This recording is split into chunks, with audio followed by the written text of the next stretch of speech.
Hey everyone, and welcome back to Husky Reviews, and this week we are checking out ELEX from THQ Nordic.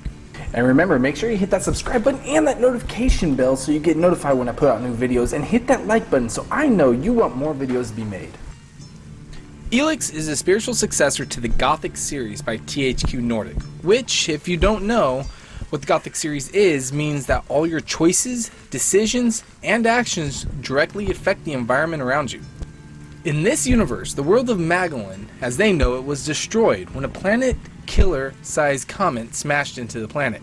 In the aftermath, 3 factions rise from the ashes of the old world, much like a phoenix does. The first, the Berserkers, who want to try and bring back the old world without the use of ELEX as a substance, but by purifying it and turning it into mana, which allows them to use magic.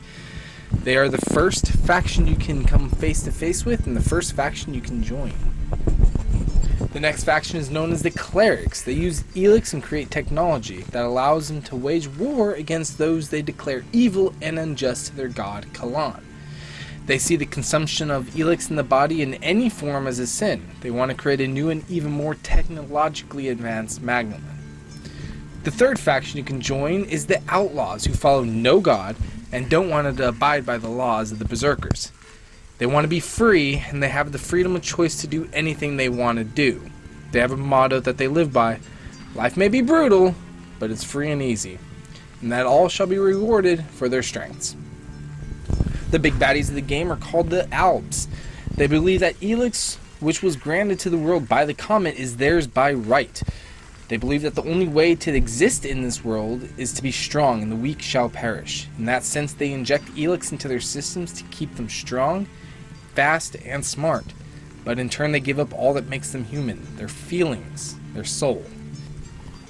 You play as an elf named Jax. You are the commander, and on your way to a secret one-person mission, your ship was shot down. You're approached by an elf in a hood and 2 guards, and you're told you failed your mission, and you were gunned down. If it wasn't for the ELEX in your system, you definitely would have been killed. You wake up clean of the ELEX and betrayed by your brothers. You notice that your armor is missing, and so are your weapons. You leave that area mad and seeking revenge on who tried to kill you and who stole your armor. The difficulty of this game for an RPG is pretty difficult, even on the easiest settings. It should give any novice and veteran RPG players a run for their money, but not in a bad way. More in like a wanting to get better cause screw you game way. ELEX in this game is also used as a main currency welcomed everywhere, because ELEX can be used for something in all environments. ELEX is everywhere in this world. You pick it up randomly off enemies, on the ground, in chests, everywhere. You need to use it to purchase weapons and armor, as well as upgrades to get you through your levels. There isn't a traditional role system in this game. Each level you get grants you 10 points you can put into any of your attributes, which you then can use to purchase certain upgrades from different trainers when you have enough points in the attributes associated with that upgrade. Alright, so that might sound confusing, so let me break it down a little bit.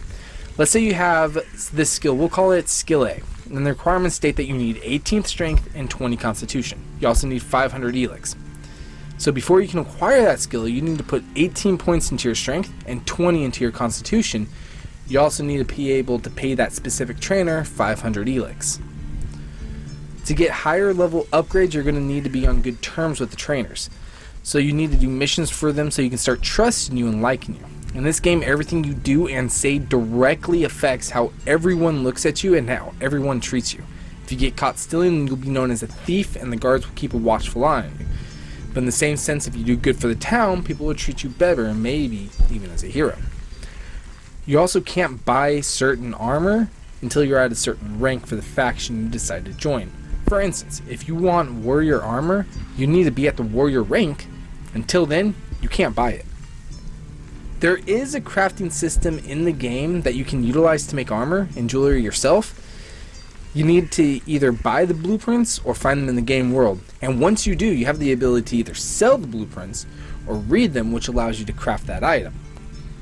You can then craft the item and equip it, or sell it to make some good ELEX. The armor system in the game is standard RPG system, which allows you to put on pants, shirt, helmet, a neck piece, and hands.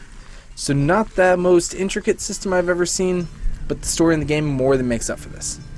The story is intriguing and keeps you coming back for more. So while I was playing, I noticed myself not skipping any of the dialogue like I normally do, because I wanted to see what else they were saying, and I needed to be careful with what I said because I cared about the reputation in this fantasy science world would be. There are some noticeable bugs in the game that need to be addressed. Sometimes the mouth of the characters don't match the audio coming out, so that irks me a bit. But it's something that I'm confident they will patch soon. Another issue I have is how it seems like it's running at a low FPS, but it's not. Your character just seems really heavy to move, which in my opinion shouldn't, because all you're doing is pushing a button. The controls could be better since getting around seems sluggish, and the targeting system is a bit frustrating at times. For instance, targeting random people when you bring your weapon out. I found it annoying when I was trying to walk close to an edge, and when I pressed back, the character took a step forward to try to turn around, causing me to fall off the edge. It's annoying, but I can get over it. All in all, this is a pretty solid RPG, and yet another example of why THQ Nordic is quickly becoming one of my favorite developers. If you're a fan of Gothic Series, or in desperate need of a new RPG to play, I highly suggest playing this game. If all else fails and you hate it, request a refund from Steam. It's not that difficult. But honestly, I doubt that will happen. Alright, thank you guys so much for coming by and watching this week's Husky Reviews, and make sure you check back next week for my review of Assassin's Creed Origins. Alright guys, have a wonderful week in gaming. See you later.